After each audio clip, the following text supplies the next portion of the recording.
the sort of feeling of shared joy was just wonderful. I'll never forget it. It'll be one of the best days of my life. There you go. There it is. Self-explanatory. No award. Yeah!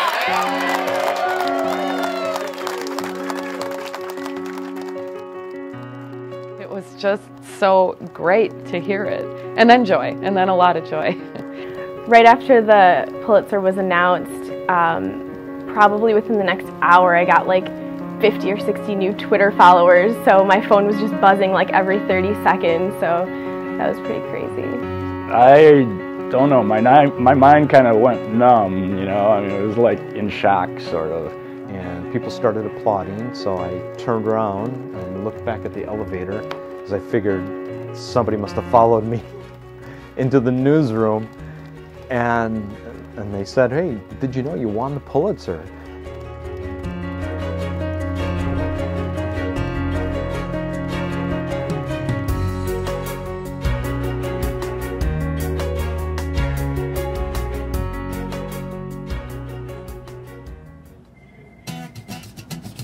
When we started working on 1 in a Billion, it all started with a source. I was talking to someone on the phone and they were talking about all the wonderful things that were going on at Children's Hospital of Wisconsin.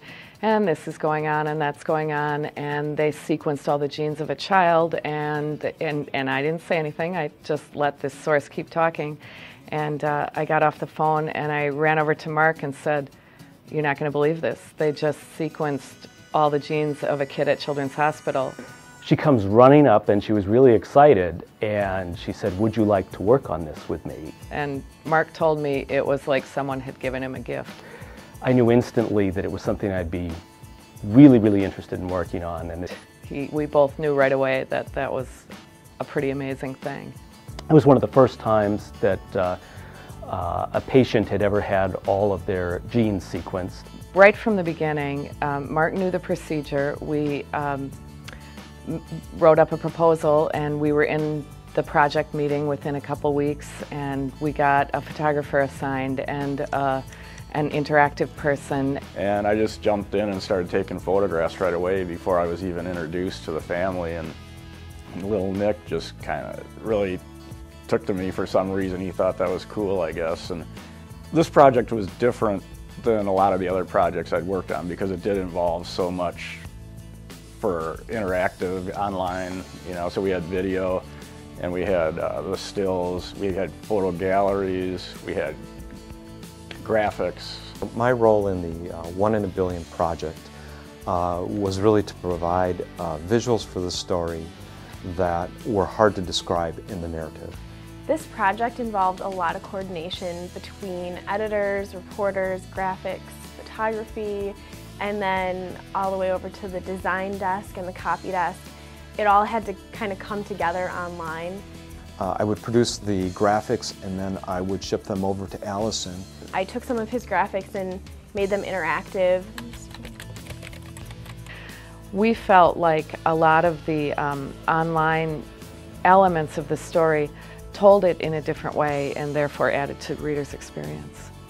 With the graphics, as well as with the videos, each day's graphic and each day's video was a self-contained story.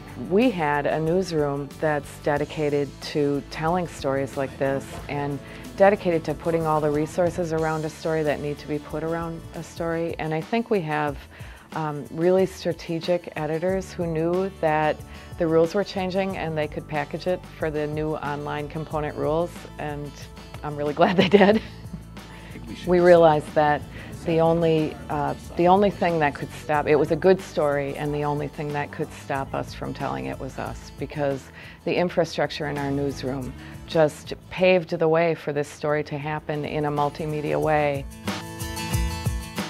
We were very lucky that Nick Volker and his family were so generous letting us into their lives, and especially also the doctors.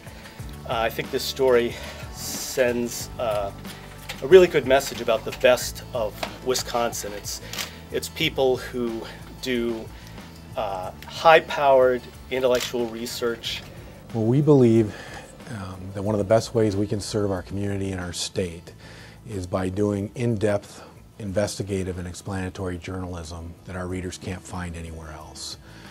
So whether we're reporting about child care scams or whether we're reporting about doctors on the cutting edge of medicine and science trying to save a little boy, that's what we're trying to provide. It feels nice to be one of only 3 papers or 3 news organizations in the country that have won Pulitzer Prizes in 3 of the last 4 years. But that isn't what drives us. What drives us and what makes us do what we do is just coming to work, finding the best stories, and giving them all we've got, telling them the best way we know how, using all the skills and knowledge we have in the newsroom. And if you do that day after day, everything else takes care of itself.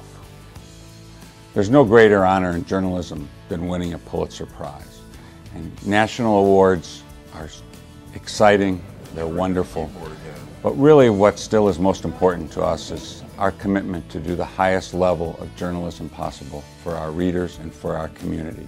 And that's what the Pulitzer Prize signifies to us.